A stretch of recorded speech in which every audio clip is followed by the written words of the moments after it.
Good evening. Another night of protest up and down the Las Vegas Strip, but tonight the message was louder than any destruction. Thanks for joining us here at 11 o'clock. I'm Denise Valdez. And I'm Brian Loftus. There was a moment where tension was building and it was about to turn. But then something amazing happened. 8 News Now reporter Orko Manna joins us live from the Regional Justice Center with more on how everything there unfolded. Orko. Well, Brian and Denise, several hundred protesters made their way here to the Regional Justice Center after marching all across Las Vegas. You could really hear the frustration in their voices following the death of George Floyd. You can see one of the signs left behind here on the ground. The group was getting very large, and Metro Police started to get in formation.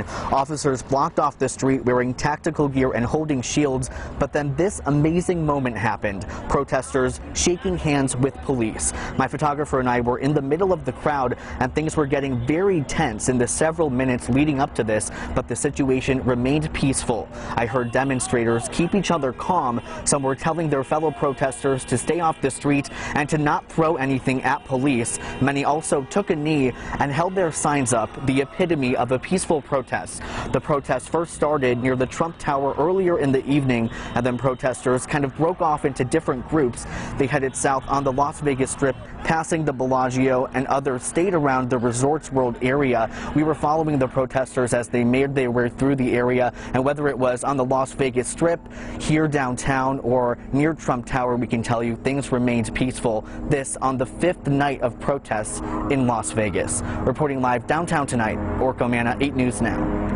Really good to see. All right, Orko. Well, now as the groups moved up and down the boulevard, as you heard there, the largest contingency seemed to gather not too far from Fremont East. And that's where we find Joe Moeller. Joe, what exactly is going on there right now? Hey there, Brian and Denise. Yeah, people on edge here right now. This protest has reached here to Las Vegas Boulevard and Fremont. I'll give you a look behind us here. The protesters, a couple hundred of them, have gotten to this point here at Las Vegas Boulevard, and now they're almost face-to-face with the police officers here. A lot of people on edge, a lot of people worried about tear gas being dispersed here. A lot of people have been moving back. The police have been giving warnings for people to get back on the sidewalk and to move around. So they've been giving a couple of different warnings here for this crowd to sort of disperse in the different directions. But this is kind of to a stop here. I've been following this group since we left the Strip around 7 o'clock, walked all the way down to this area here in downtown in the Fremont East area.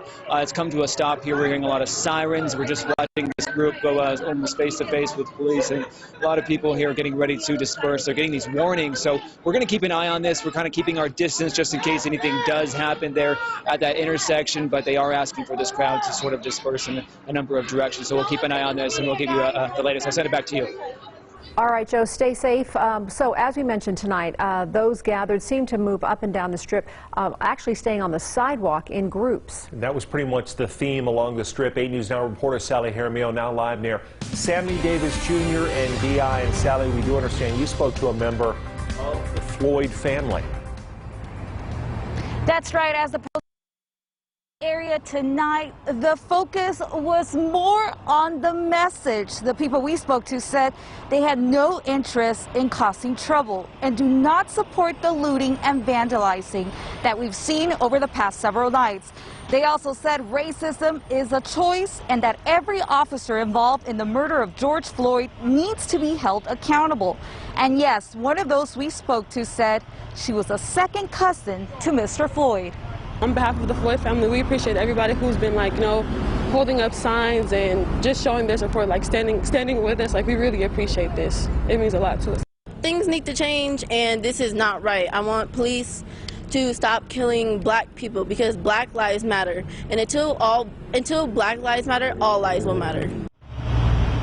ARRIANA Floyd went on to tell us her cousin was a good man. And as far as the protests around this area, they remain pretty peaceful. Reporting live near Sammy Davis Jr., Sally Jaramillo, 8 News Now.